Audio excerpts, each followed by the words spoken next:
Je m'appelle Nicolas Couchepin, je suis écrivain et j'ai décidé de soutenir la Journée internationale du refus de la misère du 17 octobre parce que la misère n'est pas une fatalité et que donc chacun d'entre nous peut faire quelque chose pour agir contre la misère.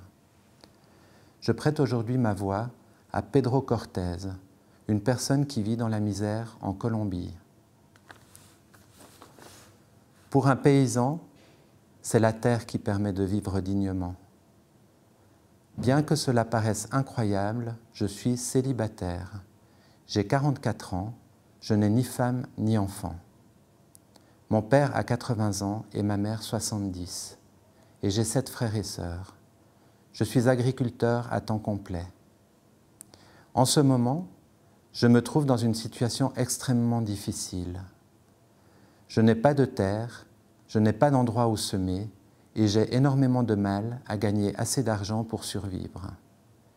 Je dois demander de l'aide à des amis pour qu'ils me prêtent un petit coin de terre où je puisse semer de quoi manger.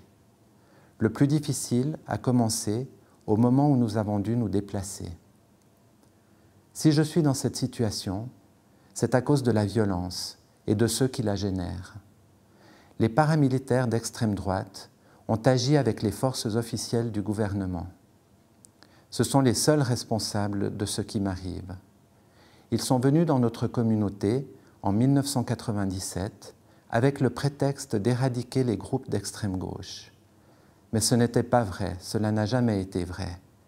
Ils ont toujours dirigé leur persécution contre les civils, pour les faire se déplacer, puis pouvoir s'approprier leurs terres. Ils ont forcé tous les gens qui vivaient ici, dans la région, à partir et à vivre dans la misère, sans travail, y compris les familles, dont certaines étaient très nombreuses. Dans mon cas, je n'ai pas de famille dont je doive m'occuper. Pour un paysan comme moi, la pauvreté, c'est de ne pas avoir de terre à travailler. C'est la terre qui permet de vivre dignement. Et de ne pas avoir de terre, cela signifie ne pas avoir de moyens de subsister. Évidemment, il n'y aura pas forcément d'argent, mais au moins il y aura toujours de quoi vivre dignement. Ne pas avoir de terre nous condamne à la misère absolue. Le plus pénible est de devoir déambuler, de devoir mendier un petit travail ici ou là. Et surtout, c'est humiliant de devoir travailler dans les fermes des paramilitaires. Ma famille et moi, nous sommes déplacés dans la région de Nécoclí, et là, presque 100% des terres sont à eux. J'ai dû m'habituer à un horaire de travail de 6 heures du matin à 3 heures de l'après-midi, en n'étant payé que toutes les 2 semaines ou chaque mois.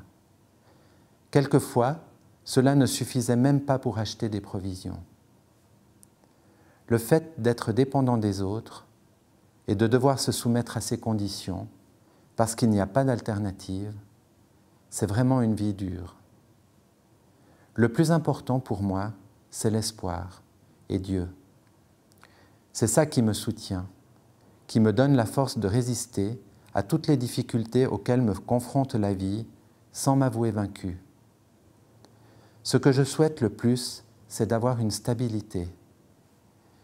J'aimerais qu'on me rende mes terres. J'aimerais que les victimes soient dédommagées et que l'État paye sa part de responsabilité. J'aimerais arrêter de vivre comme cela, ne pas savoir où aller, ne pas savoir combien de temps je vais rester ici, combien de temps tout cela va durer. Cette instabilité est très dure émotionnellement. J'aimerais une stabilité émotionnelle et économique. En fait, j'aimerais fonder une famille. Parfois, la solitude, c'est insupportable. Pedro Cortés, 44 ans, Colombie.